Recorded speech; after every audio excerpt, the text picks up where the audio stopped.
தமிழ்நாட்டில் தேர்தல் நடத்தை விதிகளை தளர்த்த வேண்டுமென திமுக எம்பி வில்சன் வேண்டுகோள் விடுத்திருக்கிறார். தமிழ்நாட்டில் தேர்தல் நடத்தை விதிகளை தளர்த்த வேண்டுமென திமுக எம்பி பி வில்சன் வலியுறுத்தியிருக்கிறார்.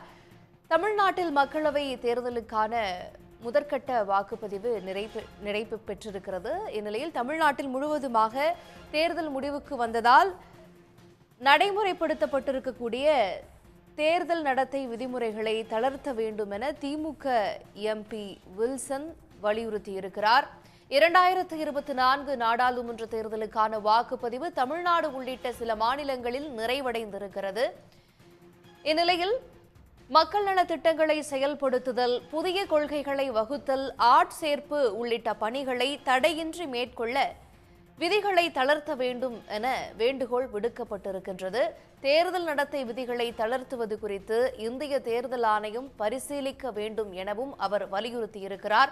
ஜூன் 4 வரை மாநில அரசின் செயல்பாடுகளை நிறுத்தி வைப்பது மக்களை தண்டிப்பது போன்றதாகும் என்றும் குறிப்பிட்டிருக்கிறார். இது பற்றி அவரிடமே கருத்துக்களை கேட்கலாம். நம்மோடு எம்பி பி வில்சன் இணைப்பில் இணைந்திருக்கிறார். இணைப்பில் இணைந்தமைக்கு நன்றி திரு வில்சன். இப்போ 45 நாட்கள் இடைவெளி இருக்குது தமிழ்நாட்டில் தேர்தல் முடிந்ததற்கு பிறகு. நீங்க தேர்தல் ஆணையத்திடம் இந்த வேண்டுகோளை விடுத்திருக்கிறீங்க. இதற்கான பாசிபிலிட்டிஸ் இருக்குதா? மாடல் கோட் ஆஃப் கான்டக்ட்ல மாற்றங்கள் செய்யப்படுவதற்கு அது நத்திங் இம்பாசிபிளுங்க. இப்போ தமிழ்நாடு போன்ற சில ஸ்டேட்ஸ்ல எலெக்ஷனே முடிஞ்சு போச்சு, அதாவது ஓட்டிங் முடிஞ்சு போச்சு. இனிமேல்ட்டு அந்த கேஷ் மூவ்மெண்ட்ஸ் அதை பத்தி கவலை இல்லை.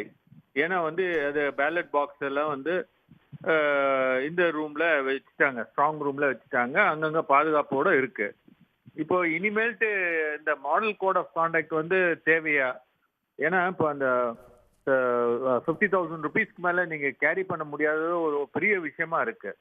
அது மட்டும் இல்ல, எந்த வேலையும் செய்ய முடியல. கவர்மெண்ட்டும் இப்போ அப்பாயின்மெண்ட்ஸ்ல இருந்து எந்த ஒரு வெல்ஃபேர் ஃபங்க்ஷன்ஸும் சரி, மெஷர்ஸும் சரி, ஏதாவது புதுசா ஒரு பாலிசி டெசிஷன் எடுக்கணும்னாலும் சரி, இதெல்லாம் இந்த மாடல் கோட் ஆஃப் கான்டக்ட்ன்ற ஒரு வளையத்துல வச்சுக்கிட்டு ஒண்ணுமே பண்ண முடியாத ஒரு சூழ்நிலை ஏற்படுது. ஆகவே இப்ப நீங்க இன்னொன்னு பாருங்க, manpower, wastage of manpower. இந்த போலீஸ் ஸ்டேஷன்ல இருக்க போலீஸ்மேன்லாம் எடுத்துட்டு, அதே போல இந்த ரெவன்யூ அபிஷியல்ஸ், இந்த ஸ்டேட் கவர்மெண்ட்ல இருக்கிறதெல்லாம் எடுத்துக்கிட்டு எல்லாமே இந்த ஒரு இதுல கொண்டு வந்துட்டு அவங்க எல்லாருமே ஒரு 45 டேஸ்க்கு அவுட் ஆஃப் கவர்மெண்ட் டியூட்டி, இந்த எலெக்ஷன் டியூட்டின்ற போர்வையில அவங்க அதுல கான்சன்ட்ரேட் பண்ணிட்டு தேவையில்லாம உடைய மேன் பவர் மட்டும் இல்லாம வேஸ்டேஜ் ஆஃப் மணி தான் இது. ஆகவே இது எலெக்ஷன் கமிஷன் உடனடியாக மாடல் கோட் ஆஃப் கான்டக்ட எங்கெல்லாம் அந்த மாதிரி எலெக்ஷன் அதை ஓட் போட்டு முடிஞ்ச அந்த ஸ்டேட்ஸ்ல எல்லாம் ரிலாக்ஸ் பண்ணி விட்டுடலாம். அதுதான் பெட்டரா வே. இது மக்களுடைய ஃபண்டமெண்டல் ரைட்ஸ் மட்டும் பாதிக்காம எக்கானமியே பாதிக்குது. இப்போ நம்மளது எல்லாமே கேஷ் எக்கானமி தான். ஒரு கேஷ் டிரான்சாக்சன்ஸே நடைபெறாம இப்படி ஒரு முட்டுக்கட்டை போட்டிருக்கிறது தேவையற்றது. இதுதான் என்னுடைய கருத்துங்க. அதனாலதான் நான் அந்த தலைமை தேர்தல் ஆணையர்கிட்ட மற்றும் அந்த எலெக்ஷன் கமிஷனர்கிட்ட இந்த இது அமைச்சிருக்கேன், நான் மெசேஜ் அமைச்சிருக்கேன். இப்போ இந்த தேர்தலையே இந்த நடைமுறை அவங்க பின்பற்றப்படுவதற்கான வாய்ப்புகள் இருக்குன்னு நினைக்கிறீங்களா? எம்சிசி பொதுவாக இப்போ ஃபாலோ பண்ண வேண்டிய காரணம் இங்க நீங்க ஏதாவது ஒரு திட்டங்களை தமிழ்நாடு நிறைவேற்றுதுன்னா, இல்ல வேற ஏதாவது நடவடிக்கைகள் இருக்குதுன்னா, அது இன்னும் நடக்க இருக்கக்கூடிய தேர்தல்கள்ல எதிரொலிச்சு விடுமோ அப்படிங்கிற ஒரு அடிப்படையிலும் இதை ஃபாலோ பண்றதை நம்ம பார்த்திருக்கிறோம்.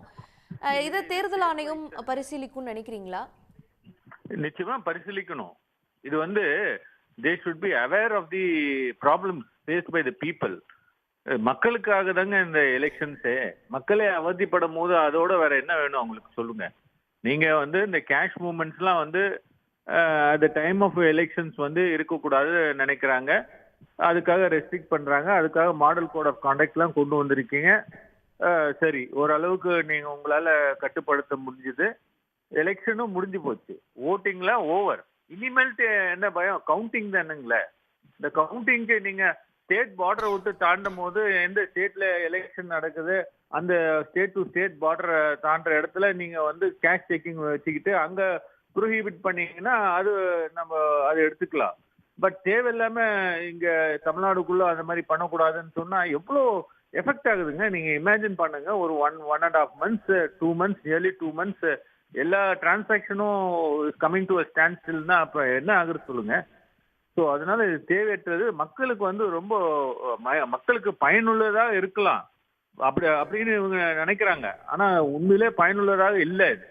இது வந்து அவங்களுக்கு எஃபெக்ட் ஆகுது, பீப்புளை வந்து ரொம்ப எஃபெக்ட் ஆகுது, டே டு டே லைஃப் வந்து பாதிக்குது. நன்றி திரு வில்சன், இணைந்து உங்களுடைய கருத்துக்களை பகிர்ந்து கொண்டமைக்கு நன்றி. உடனுக்குடன் செய்திகளை தெரிந்து கொள்ள சன் நியூஸ் பெல் ஐகானை கிளிக் பண்ணுங்க.